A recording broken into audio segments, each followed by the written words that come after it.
Hey everybody, welcome to Starflag Media Gaming. Today we're taking a look at a Kotaku article. It's the state of PlayStation at the end of 2025.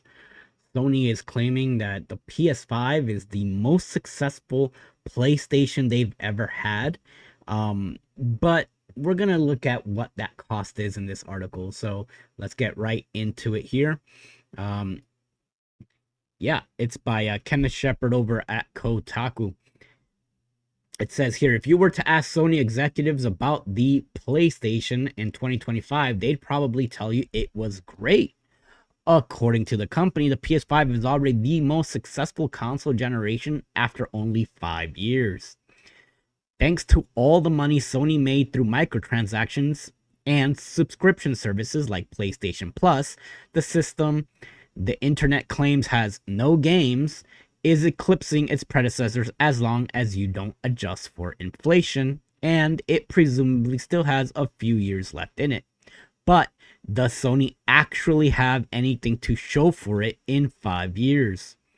While it's beating out previous PlayStations in terms of revenue, and the hardware sales have been staggering, the PlayStation 5's lifespan has also been defined by live service flops, studio closures, and time bidding remasters.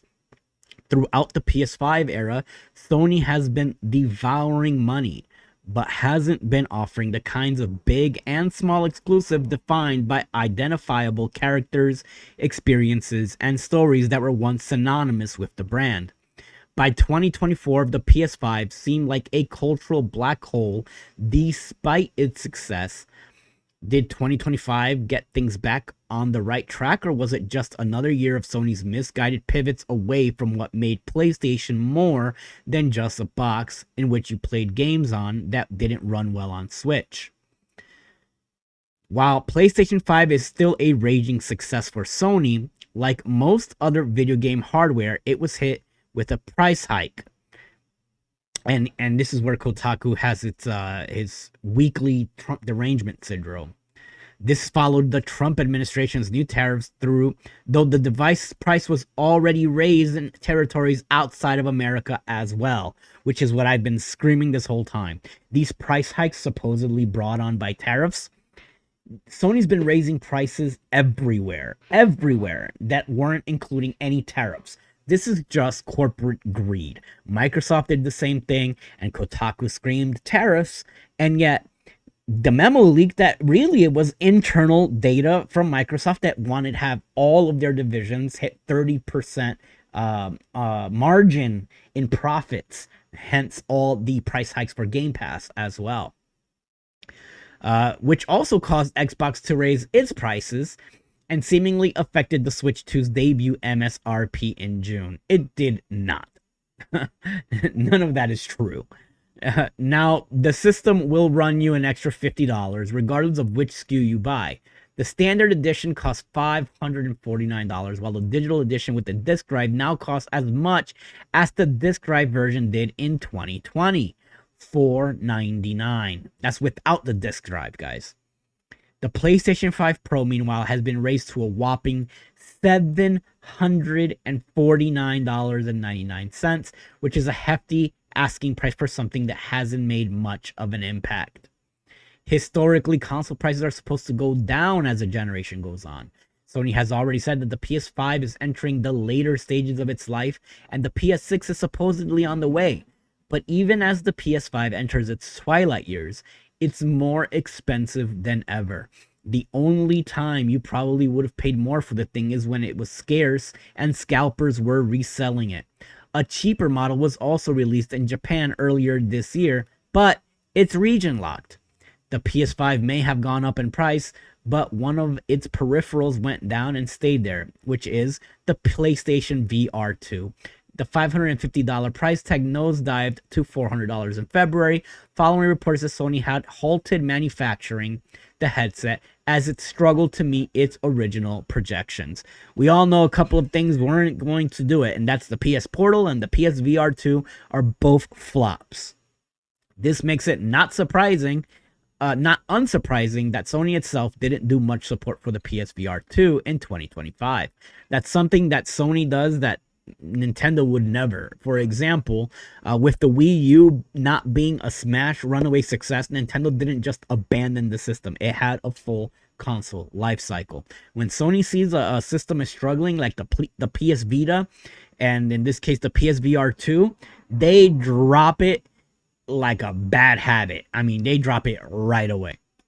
A few notable third-party projects like Luminous Arise, Hitman World of Assassination, and Alien Rogue Insertion kept the VR sickos fed, but Sony didn't do much of note with the thing in 2025. Also on the hardware side, Sony is finally making the PlayStation Portal what it was supposed to be.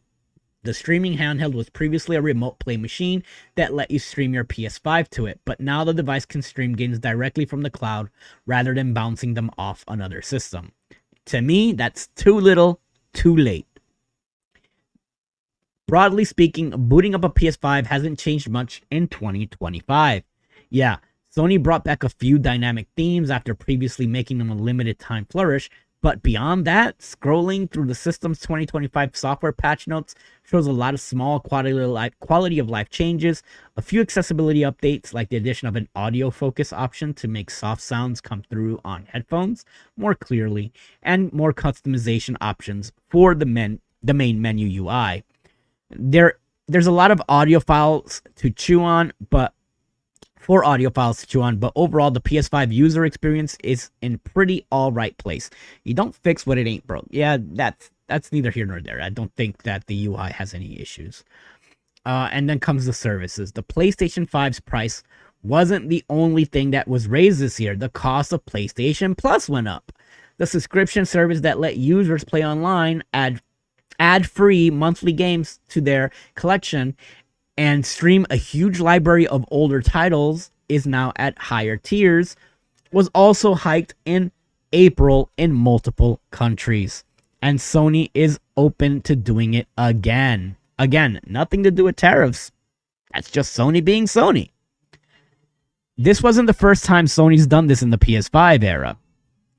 It feels like as more people are putting time into free-to-play games, Sony is looking for different ways to squeeze some juice out of them through subscriptions and microtransactions. Gee, it's almost like they're taking a page out of Microsoft's book, huh? And to me, this is the most important part here coming up. The games. But none of the above matters if the games aren't there. The PlayStation 5 has ingrained itself so completely into the public consciousness as the de facto video game console on your TV that Xbox won't tell us its sales numbers anymore. As a result of its market domination, the success of any PS5 game can be considered a PS5 win by association. That's debatable, since a lot of these games are also now on PC, and I'm seeing a bigger market. The PC market seems to be growing because of it. Huge breakthrough games like Clear Obscure Expedition 33 don't even have to be Sony games for the PS5 maker to benefit. Fortnite can continue to scrape in billions in revenue, and if those microtransactions happen through the PlayStation Store, Sony is getting a cut. So, what is Sony actually doing with the hypothetical freedom you get from being the top dog in 2025? Not a lot. It's the same thing that happened to them during the PS2 generation. They got very comfortable where they are. Sony seems to always do this. They get in this little comfort zone, and then they just stop trying.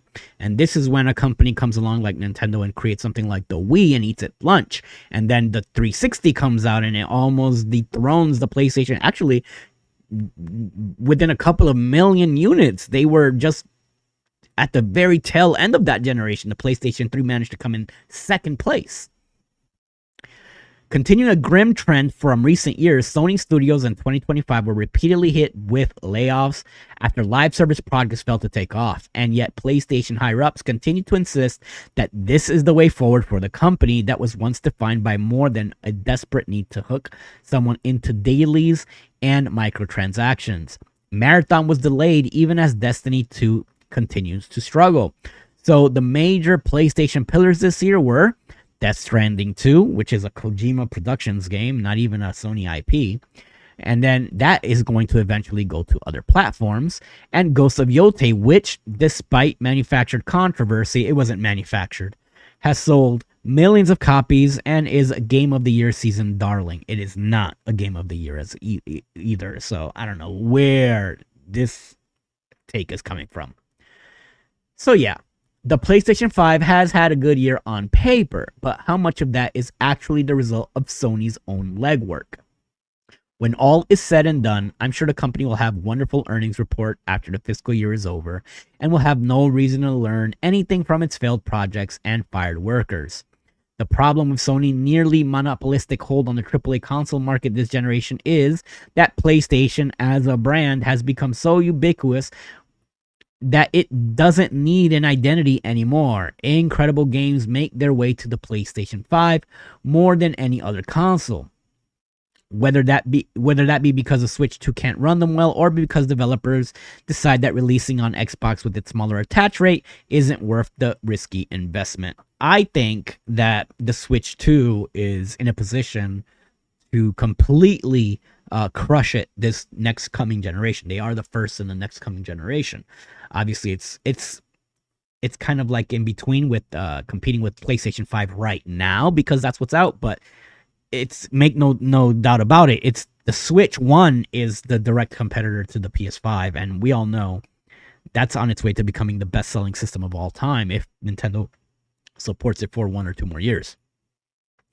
So yeah, PlayStation has quote unquote won the imagined console war between Xbox and PlayStation because again, Nintendo has just outsold it.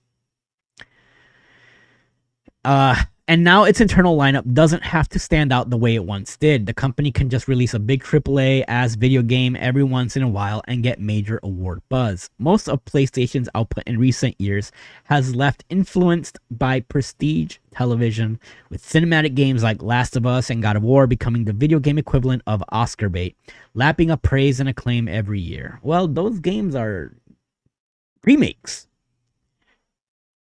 And then it says, those games are perhaps the final echoes of the time when PlayStation was moving artistic mountains, but nowadays they feel like they exist largely to prop up an assembly line of failed live service efforts, and none of the smaller, quirkier, or more low-stake experiences that once made PlayStation's catalog the most diverse of all the console makers are anywhere to be found. Yeah, that went away at the end of the PlayStation 3 era, because even the PS4 was the beginning of a lot of remakes. And besides really Horizon, there wasn't really a lot of brand new IPs that Sony made. Last year, Astrobot released a celebration of PlayStation history that was conspicuously lacking in characters and references to PlayStation 5 games. If that game had launched in 2025 instead, I don't think that this would have changed the PlayStation 5's financial success for Sony. So it doesn't really have to be anything else in the eyes of those who are making the big decisions. PlayStation has always been a business, but now the people who used to come out on stage at events like E3 and pitch people on specific defined experiences that the PlayStation could offer have mostly left the company, as it has abandoned passion products like Gravity Rush, Dreams, and Sly Cooper to try and repeatedly fail to enter the live service rat race. Even the games that were once some of the brand's strongest artistic statements will be bled dry until whatever integrity works once had is just a distant memory. We're 5 years into the PlayStation 5 generation, and despite it being the quote-unquote most successful console ever in Sony's lineup, the company has remarkably little cultural cash to show for it beyond the PS5 name, becoming the video game equivalent of everyone calling a bandage a band-aid. And hey, it looks like you can iron out all those wrinkles, quirks, and charms and still make it to the top of the video game food chain.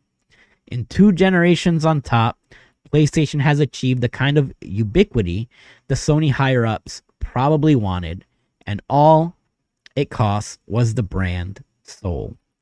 Well, let me tell you something. The PS5 is not the top-selling console of this generation. It is the Nintendo Switch. The PS4 won its console generation above the Xbox One and the Wii U. But the Wii ate the PS3 and Xbox 360's lunch. So Sony has actually only won 3 out of its 5 console generations so far, which is, hey, that's a pretty good number considering the competition. The Sony, for a while now, has been just losing what has made it, you know, Sony. What made it so popular, especially during the PlayStation 2 era.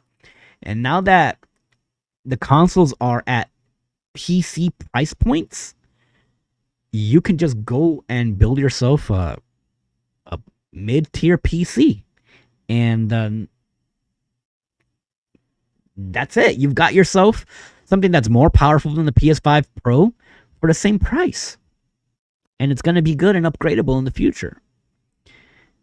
I don't know, guys. Let me know what you guys think about Sony's lack of trying this generation. That's what it feels like to me. You know, I have a video here that shows that in 6 months, the Switch 2 has the same amount of first party exclusives that aren't on Switch 1 as PlayStation 5 has in 5 years on exclusives that didn't appear on the PS4. And that number is 8. As always, I want to thank you guys for joining me here on the channel. Leave that like, share, subscribe, comment below. Let me know what you guys think. Maybe Sony in the year of 2026 will change its ways. I don't know. Anyway, we will catch you guys in the next video.